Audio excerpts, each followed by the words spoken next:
दोस्तों, वेदांता लिमिटेड की बात करें तो कंपनी के जो 4 और शेयर आपको कंपनी ने दिए हैं, उनकी फाइनली लिस्टिंग डेट आ चुकी है। मंडे को 4 और कंपनियों की बाज़ार में लिस्टिंग हो गई। इससे पहले वेदांता लिमिटेड ऑलरेडी बाज़ार में ट्रेड कर रहा है और काफ़ी अच्छा प्रदर्शन करता हुआ दिखाई दे रहा है। लेकिन अब जो 4 नई कंपनी आ रही है, क्या उसमें से कोई कंपनी वेदांता को टक्कर दे सकती है? वेदांता लिमिटेड से ऊपर क्या उसकी प्राइस जा सकती है? तो बिल्कुल संभावना बनने लगी है।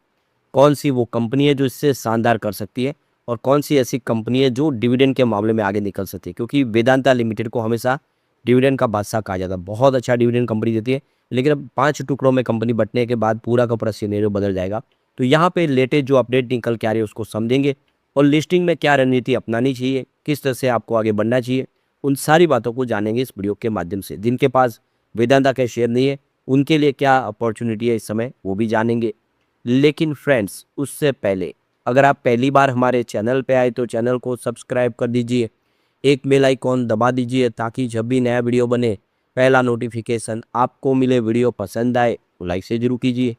चलो फ्रेंड्स, वीडियो स्टार्ट करते हैं। मैं हूँ आपका दोस्त SB दवे और हमारे अपने चैनल ऑनलाइन कमाई में आपका बहुत बहुत स्वागत है। सबसे पहले वेदांता लिमिटेड के कारोबार की बात कर ले तो 309 पर BSE पर क्लोजिंग थी। आप देख सकते हो कि फ्राइडे को 1.46% की तेजी के साथ क्लोजिंग दी।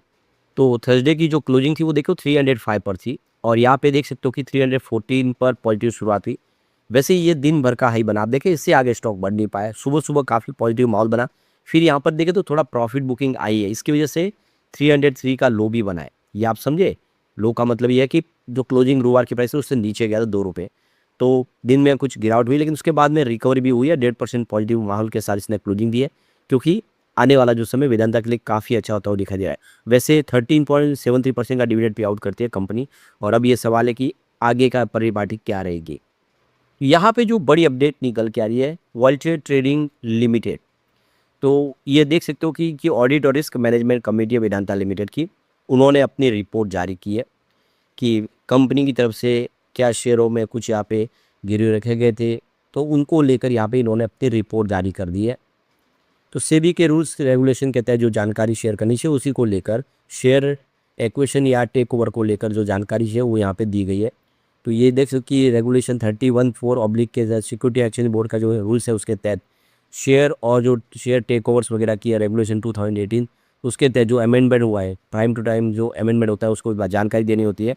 तो ये इनके देख सकते हो कि रिस्क मैनेजमेंट कमेटी की तरफ से जो जानकारी दी गई है कि उन्होंने कोई भी यहाँ पे इनकम्बरेंस नहीं किया है डायरेक्टली और इनडायरेक्टली कंपनी के माध्यम से। तो देख सकते हो कि जो फाइनेंस 2025-26 उसमें वेदांता लिमिटेड को लेकर वेदांता ने कोई भी अपने शेयरों को यहाँ पे न गिरवी रखा है, न किसी तरह से उनका इस्तेमाल किया है। तो इसकी जानकारी इन्होंने दे दी है। तो अब देखिए, इंतज़ार की घड़ी खत्म हो चुकी है और मंडे को ही बाज़ार में लिस्टिंग होगी 4 नई कंपनियों की। जैसा कि कमिटमेंट किया था कि मिड जून में हो जाएगा, बिल्कुल वैसे ही हो रहा है। तो वेदांता के डीमर्जर के बाद अब 4 नई कंपनियां 15 जून को बाजार में लिस्ट होने जा रही है। एक्सपर्ट के अनुसार वेदांता एल्यूमिनियम मेटल 1.74 लाख करोड़ रुपए के संभावित मार्केट कैप के साथ अपनी पैरेंट कंपनी वेदांता से भी बड़ी खिलाड़ी बन सकती है। वो निवेशकों की नज़र फिलहाल इन कंपनियों की लिस्टिंग पर है, उनकी वैल्यूएशन पर है।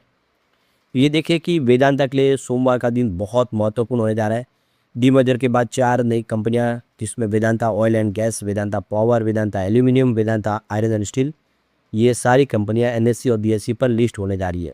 मार्केट एक्सपर्ट का मानना है कि इनमें वेदांता एल्यूमिनियम की मार्केट वैल्यू 1.74 लाख करोड़ तक पहुंच सकती है, जिससे ये अपनी मूल कंपनी वेदांता से भी बड़ी कंपनी बन सकती है, यानी वेदांता एल्यूमिनियम धमाका कर सकती है। अनिल अग्रवाल नेतृत्व वाले वेदांता ग्रुप ने अप्रैल में अपने डीमर्जर की प्लान की घोषणा की थी। इसके बाद देख दो कि प्रत्येक एलिजिबल शेयर होल्डर को उनके पास मौजूदा एक शेयर थे, उसके बदले में 4 नई कंपनियों के शेयर उनको दे दिए गए। देश के मेटल और माइनिंग क्षेत्र में कॉर्पोरेट रिस्ट्रक्चरिंग का ये सबसे बड़ा कदम उठाया गया और अब इसकी वैल्यूएशन के ऊपर बाजार की नज़रें टिकी हुई है कि आखिर वैल्यूएशन क्या होगा इन शेयरों का। तो वेदांता के मेगा डीमर्जर से बनी 4 कंपनियों में से सबसे ज़्यादा चर्चा है वेदांता एल्यूमिनियम मेटल को लेकर हो रही है। मार्केट एक्सपर्ट का मानना है कि लिस्टिंग के बाद ये कंपनी न सिर्फ सबसे बड़ी वैल्यूएबल कंपनी बन सकती है, बल्कि मार्केट कैपिटल के मामले में भी ये अपनी मूल कंपनी वेदांता को भी पीछे छोड़ सकती है, पछाड़ सकती है। तो ब्रोकरेज फर्म नोमा के अनुसार कंपनी का संभावित मार्केट कैप 1.74 लाख करोड़ रुपए हो सकता है। तुलना करें डीमर्जर के बाद मूल कंपनी वेदांता के, तो जो अनुमानित मार्केट कैप है वो 1.14 लाख करोड़ के आसपास रखा गया था। यानी एल्यूमिनियम कारोबार अकेले ग्रुप की सबसे बड़ी ताकत बनकर उभर सकता है। तो यहाँ पे एसबीआई सिक्योरिटीज के फंडामेंटल रिसर्च एनालिस्ट है सनी अग्रवाल का कहना है कि वेदांता एल्यूमिनियम मेटल की जो फेयर वैल्यू 489 प्रति शेयर हो सकती है। वही आईसीआईसीआई डायरेक्ट ने अपनी रिपोर्ट में कहा है कि डीमर्जर के बाद कंपनी में वेदांता एल्यूमिनियम सबसे अट्रैक्टिव कंपनी दिखाई देती है। ब्रोकरेज फर्म के मुताबिक लिस्टिंग वैल्यू 400 रुपये प्रति शेयर हो सकती है। इसके पीछे मजबूत कारोबार, बेहतर मार्जिन और इंडस्ट्रीज की पॉजिटिव स्थिति जैसे वजह बताई गई है। आईसीआईसीआई डायरेक्ट के अनुसार वेदांता एल्यूमिनियम की ग्रुप की आय मुनाफे में बड़ा योगदान देती है। इसके अलावा ग्लोबल मार्केट में एल्यूमिनियम की आपूर्ति सीमित बनी हुई है और कीमतें भी बहुत मजबूत स्तर पर है। इसके साथ ही कंपनी लगातार अपनी उत्पादन क्षमता बढ़ा रही है, जिससे भविष्य में उत्पादन और रेवेन्यू दोनों बढ़ने की संभावना काफ़ी ज़्यादा दिखाई दे रही है। यही वजह कि एक्सपर्ट डीमर्जर के इस प्लान के बाद वेदांता एल्यूमिनियम को सबसे मजबूत खिलाड़ी मान रहे, ये सबसे बेहतर साबित हो सकती है, ऐसा उनको लगता है। तो आईसीआईसीआई सिक्योरिटी ने एल्यूमिनियम कारोबार को लेकर सबसे ज़्यादा भरोसा जताया है। ब्रोकरेज फर्म का मानना है कि मौजूदा ग्लोबल मार्केट में जो प्रॉब्लम चली है, जो संघर्ष चल रहा है, उसके एल्यूमिनियम की आपूर्ति अपेक्षा से ज़्यादा कमी आ सकती है, जिससे कीमतों को और सपोर्ट मिलेगा। इसी वजह से वेदांता एल्यूमिनियम को लेकर ग्रुप का नया उन्होंने क्राउन ज्वेल यानी सबसे मूल्यवान कारोबार बताया और शेयर की प्राइस 98 प्रति शेयर उन्होंने रखी है। तो वेदांता एल्यूमिनियम खुद को भारत का सबसे बड़ा एल्यूमिनियम उत्पादक बताती है। कंपनी के अनुसार वित्त वर्ष 2024-25 में उसने 24.2 लाख टन एल्यूमिनियम का उत्पादन किया, जो देश के कुल उत्पादन का आधे से ज़्यादा हिस्सा है। यानी भारत में बनने वाले हर 2 टन एल्यूमिनियम में से 1 टन अकेले वेदांता एल्यूमिनियम ने प्रोडक्शन किया है। वेदांता के बाद अगर हम बात करें पावर की, तो यहाँ पे देखिए डीमर्जर के बाद दूसरी जो बनने वाली बड़ी कंपनी वेदांता पावर दिखाई दे रही है। नोमा के अनुसार कंपनी की लिस्टिंग करीब यहाँ पे 17,466 करोड़ के मार्केट कैप साथ हो सकती है। सनी अग्रवाल ने शेयर की फेयर वैल्यू 45 रुपये प्रति शेयर बताई है और दूसरे ब्रोकर हाउस ने अपने अंदाजे लगाए, जिसमें एम के ग्लोबल ने यहाँ पे 51.7 की प्राइस रखी है। कोटक इंस्टीट्यूट इक्विटीज़ के हिसाब से 60 रुपये प्रति शेयर की प्राइस हो सकती है। नोमा के हिसाब से 47 रुपीज़ है, तो CLSNS की 35 रुपये की प्राइस रखी है। यानी कुल मिला के पावर सेक्टर के शेयर को लेकर भी सभी बुलिश है। तो वेदांता के पावर के पास देखें तो जो बिजनेस है उसमें पंजाब, आंध्र प्रदेश, छत्तीसगढ़ और उड़ीसा में फैली एसेट के जरिए 4 गीगावाट से ज़्यादा की स्थापित बिजली उत्पादन क्षमता है। इसके अलावा कंपनी के पास कई राज्यों की बिजली वितरण कंपनियों के साथ लॉन्ग टर्म और medium term power purchase agreement भी साइन किए हुए हैं, जिससे उन्हें स्थिर रिवेन्यू मिलने की संभावना बनी हुई है।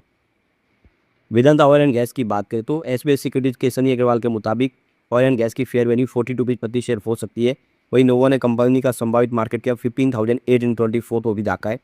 कंपनी खुद को भारत की लीडिंग प्राइवेट सेक्टर की upstream oil and gas company बनाती है। उसका लक्ष्य करीब $5 बिलियन का निवेश करके उत्पादन को बढ़ाकर 3 लाख से 5 लाख बैरल प्रतिदिन पहुंचाने का लक्ष्य है। यदि कंपनी इस लक्ष्य को हासिल करती है तो भविष्य में इसकी कारोबार की साइज और बढ़ सकती है। ये 4 नई कंपनियों में वेदांता आयरन एंड स्टील को लेकर बाजार सबसे ज़्यादा सतर्क है। नोमा के अनुसार कंपनी की संभावित मार्केट वैल्यू 8,680 करोड़ हो सकती है, जबकि सनी अग्रवाल ने इसके शेयर की फेस वैल्यू 19 रुपये बताई है। एक्सपर्ट का मानना है कि इस कारोबार में निवेशकों को अपेक्षाकृत कम सपोर्ट मिल सकता है। इसकी वजह है कि आयरन एंड स्टील सेक्टर में पहले ही कई बड़ी और फोकस कंपनियां मौजूद हैं, जो निवेशकों को अच्छा अट्रैक्ट करती है। वेदांता आयरन एंड स्टील का कारोबार भारत और अफ्रीका के देशों में फैला हुआ है। कंपनी लोअर आयर्स की खोज, खनन और प्रोसेसिंग का काम भी करती है। इसके अलावा ये स्टील, वायर, TMT बार, पिग आयरन, डक्टाइल और आयरन पाइप जैसे फेरो सिलिकॉन, सीमेंट के जो आप देखिए और मेटालॉजी कोक प्रोडक्ट भी बनाती है, लेकिन इसको लेकर उतनी उम्मीद ज़्यादा नहीं दिखाई दे रही है। अब अगर हम वेदांता के बिजनेस की बात करें, लगातार ग्रो कर ही रहे हैं। आप देखिए मार्च 2023 में इनका जो टोटल नेट प्रॉफिट 14,506 करोड़ के आसपास था। मार्च 24 में इसमें कमी आई, आधा हुआ है, 7,539 करोड़ रुपीज़ का, और 48% की कमी आई। लेकिन मार्च 25 में ये बढ़ते हुए 20,535 करोड़ तक पहुंचे, जहाँ पे 172% की ज़बरदस्त जंप देखने को मिली। और मार्च 26 की बात करिए 25,096 करोड़ तक पहुंचा, जहाँ पे 22% की जंप देखने को मिली। ओवरऑल देखें तो फिर से प्रॉफिट ज़बरदस्त बढ़ा है और आने वाले समय लिस्टिंग के बाद यहाँ पे पॉजिटिव संभावना बन सकती है। लेकिन फ्रेंड्स, कोई भी इन्वेस्टमेंट करने से पहले अपने फाइनेंशियल एडवाइजर से एडवाइस ले ले या अपना खुद का रिसर्च करें, क्योंकि मैंने वीडियो आपके एजुकेशनल पर्पज़ के लिए ही बनाया। वीडियो पसंद आए तो लाइक शेयर जरूर कीजिए और चैनल को सब्सक्राइब कर दीजिए। Thank you friends.